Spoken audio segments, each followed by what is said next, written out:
हमले का मेरी शक्ति की तेजी से बढ़ने से क्या संबंध है दीदी? उस दिन जब महल पर हमला हुआ था तो मैं जंगल में परीक्षण कर रही थी। तभी मेरे पास राजसी कबूतर आया। उसे देखते ही मैं समझ गई कि ये संदेश पिताजी ने भेजा है। संदेश में लिखा था कि मैं किसी भी तरह से तुम्हें बचा लूं। संदेश मिलते ही मैं तुरंत महल में पहुंची और पूरा महल धू धू कर जल रहा था। मैंने देखा कि तुम महल के एक बड़े टुकड़े के नीचे दबे हो। मैं कुछ सिपाहियों को लेकर तुम्हारे पास पहुंचने ही वाली थी कि मुझे सामने से उड़कर आता हुआ एक ड्रैगन दिखाई दिया। उसने आग की लपटों से हमारे ऊपर वार किया। आग से बचने के लिए हम एक दीवार के पीछे छुप गए, लेकिन तभी एक अनहोनी घटना हुई। ड्रैगन तुम्हारे पास आकर बैठ गया। हाँ दीदी, मुझे याद है कि वो ड्रैगन मेरी तरफ आ रहा था। मैं बहुत डर गई थी। मुझे समझ नहीं आ रहा था कि मैं कैसे तुम्हें बचाऊं। लेकिन तभी तुम्हारे शरीर से एक सफेद रंग की रोशनी निकली और उस ड्रैगन को लगी, और ये देखकर मैं वहीं जमी रह गई। कुछ देर बाद तुम्हारे शरीर से रोशनी का निकलना बंद हो गया। मैंने एक कदम तुम्हारी तरफ बढ़ाया ही था कि उस ड्रैगन के शरीर से बहुत सारी रंगीन रोशनियां निकलने लगी जो तुम्हारे शरीर के अंदर प्रवेश कर रही थी। दीदी, ये कैसी रोशनी थी? मुझे भी कुछ समझ नहीं आया था। मेरे पास कुछ भी सोचने का समय नहीं था। मैंने किसी तरह तुम्हें बाहर निकाला। तुम्हारी सांसें चल रही थी, लेकिन तुम्हारा शरीर नीला पड़ गया था, और फिर मैं तुम्हें वहाँ से निकाल कर जंगल में ले आया। आपको लगता है कि मेरी शक्तियाँ जो तेजी से बढ़ रही हैं, उसकी वजह ड्रैगन की शक्तियों का मेरे अंदर होना है? हाँ, जब मैंने ड्रैगन प्रजाति के बारे में पता किया तब मुझे समझ आया कि तुम्हारे शरीर ने ड्रैगन की शक्तियों को सोख लिया है। अरे आप लोग बातें छोड़कर थोड़ा आराम कर लो, सफर बहुत लंबा है। क्षितिज और अमृता ने सिर हिलाकर हाँ कहा। थोड़ा आराम करने के बाद सब निकल पड़े। वो लोग धीरे धीरे अपनी मंजिल की तरफ बढ़ने लगे। 2 दिन का सफर काटने के बाद जो उत्साह आर्यन और क्षितिज में पहले दिन था वो चल चल कर कम हो गया था। फिर मायामृग के ऊपर बैठकर दोनों आपस में गप्पे लड़ाते हुए सफर काटने लगे। चौथे दिन सब खाना खा रहे थे। तब क्षितिज ने डरते हुए अपनी जेब से बचा हुआ जंगली फल निकाला। वो उस फल की तरफ ऐसे देख रहा था मानो वो कोई बम हो। उसकी ये हरकतें देखकर अमृता हंसने से खुद को रोक नहीं सकी। दीदी, मेरे ऊपर हंसना बंद करो। हाँ भाई, तुम फल के साथ बॉम्ब की तरह क्यों पेश आ रहे हो? हाँ भाई, तुम लोग जो कहना है कहो, लेकिन मुझे डर लगता है कि कहीं कुछ हो ना जाए। ठीक है, से खा जाओ। अमृता ने कहा। फिर धीरे धीरे उसने फल को मुंह में डाला और तोड़कर उसे चबाने लगा। उसने डरते डरते आधा फल खा लिया। तब उसके शरीर में कुछ हलचल महसूस होने लगी और कुछ टूटने की आवाज आई। फिर उसके अंतर्मन से आवाज आई, बधाई हो, आपने लेवल 2 नवजात योद्धा के शिशु योद्धा के दूसरे चरण को पार कर लिया है, और अब आप ड्रैगन के साथ अपने दिमाग के संबंध को गहरा कर सकते हो। जैसे ही क्षितिज ने यह आवाज सुनी उसके चेहरे पर खुशी छा गई। उसकी खुशी देखकर अमृता और आर्यन समझ गए कि क्षितिज का लेवल बढ़ गया है। वाह मेरे भाई, मुझे ये देखकर आश्चर्य हो रहा है कि तुम्हारी लेवल बढ़ाने की स्पीड बहुत ही ज्यादा है। हाँ, फिर से 0 लेवल होने की वजह से शायद लेवल बढ़ाने की स्पीड तेज हो जाती है। ऐसा ही मुझे भी लगता है। ठीक है, ये तो बहुत अच्छी बात है। बहुत बहुत बधाई मेरे भाई। क्या हुआ आर्यन, तुम इतना क्यों जल रहे हो? इतना मत जलो कि कोयला बन जाओ। नहीं दीदी, वैसी बात नहीं है। क्षितिज भाई की जो स्पीड है उसे मुझे भी डर लगने लगा है। शायद मैं कमजोर पड़ने लगा हूँ।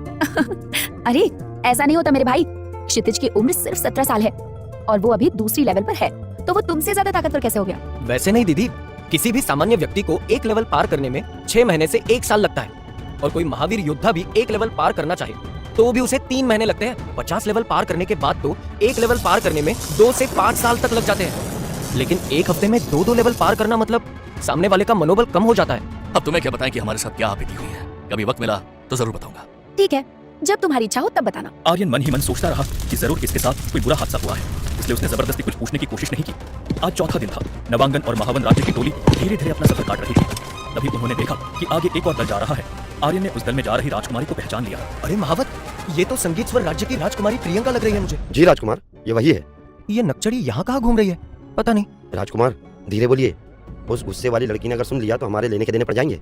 हाँ ठीक है ठीक है। और भाई तुम जरा बचकर रहना इस नक्चड़ी से, ये पूरी की पूरी पागल है।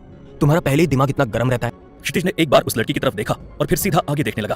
तभी प्रियंका ने आर्यन को देखकर थोड़ा घमंड से कहा, अरे राजकुमार आर्यन, आप यहाँ कहाँ जा रहे हो? राजकुमारी प्रियंका, आप भी यहाँ कहाँ पर घूम रही हो? हम तो ड्रैगन को वश में करने जा रहे हैं, और आप? क्या इत्तेफाक है, हम भी वहीं पर जा रहे हैं। आप जैसे आलसी और निकम्मे राजकुमार भी वीरता दिखाने के लिए ड्रैगन पर्वत पर जाने लगे हैं क्या? हाँ, आप ऐसा भी बोल सकती हैं। आर्यन ने बहुत शांति से कहा, लेकिन उसका यूं चुप रहना क्षितिज को बुरा लग गया। वो मायामृग से गुस्से में नीचे उतरने ही वाला था कि आर्यन ने उसका हाथ पकड़ लिया। अरे भाई रुक जाओ। क्यों रुक जाए हम?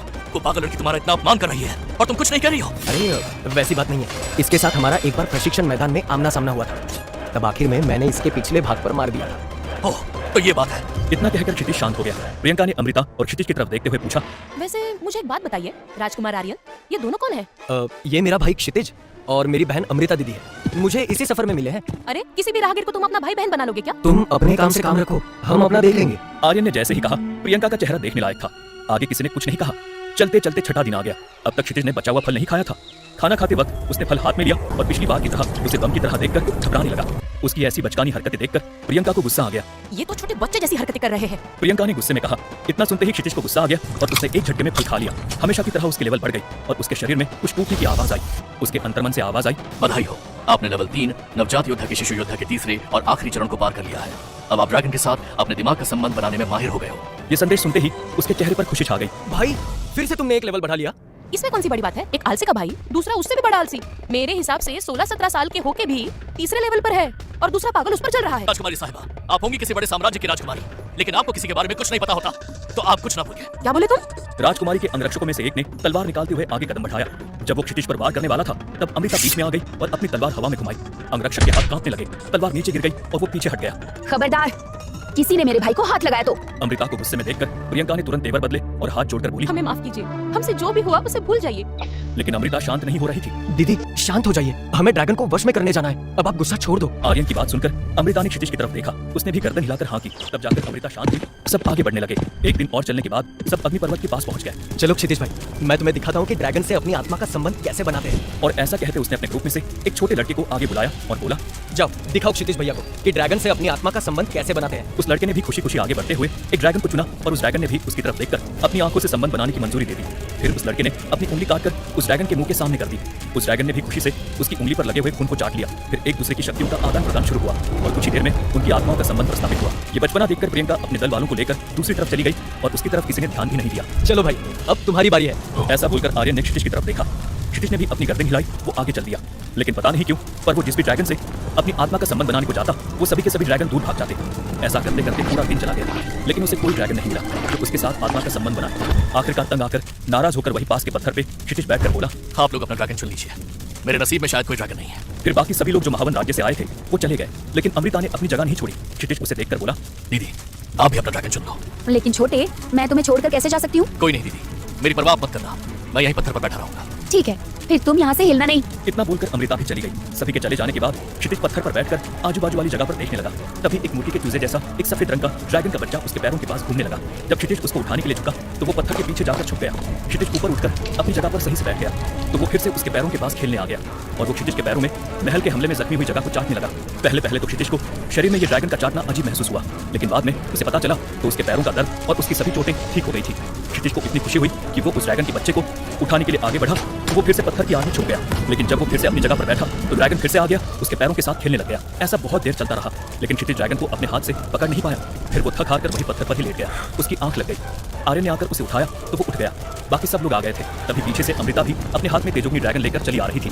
वाह दीदी, आपको ये तेजोग्नि ड्रैगन मिला है, बधाई हो बधाई। दीदी आपको बहुत बहुत बधाई हो तेजोग्नि ड्रैगन प्राप्त करने के लिए। क्षितिज ने अपने चेहरे पर खुशी लाते हुए कहा, अमृता को तो तेजोग्नि ड्रैगन मिलने की जो खुशी हुई थी वो अपने दिल में ही दबा रखी हुई थी, क्योंकि उसे दुख था कि क्षितिज को भी ड्रैगन की स्वीकृति नहीं मिली थी। दीदी मुझे इतनी खुशी हो रही है आपके तेजोग्नि ड्रैगन को देख करके, क्या बोलूं। मेरे पिताजी 35वें लेवल पर है, जो महावन राज्य के राजा है, उनके पास भी आपके जैसा तेजोग्नि ड्रैगन है। ऐसा कहते ही वो खिलखिलाकर हंसने लगा।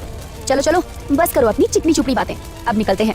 रात होने का समय हो चला है। और छोटे, तुम निराश ना होना, हम अगले महीने तुम्हारे लिए ड्रैगन खोजने आएंगे। कुछ दूर चलने के बाद सभी लोगों ने रात वहीं पास ही गुजारने की सोची, लेकिन किसी को पता ही नहीं था एक बड़ी बात आज रात को होने वाली थी। सभी लोग थक गए थे तो चुपचाप सो गए, लेकिन क्षितिज की आंखों में नींद नहीं थी। बिना ड्रैगन के वो कैसे अपनी शक्तियों को बढ़ाएगा, कैसे अपने परिवार के कातिलों को ढूंढकर उनसे बदला लेगा, यही सब सवाल उसके दिमाग में चल रहे थे। क्या क्षितिज को मिलेगा अपने सवालों का जवाब?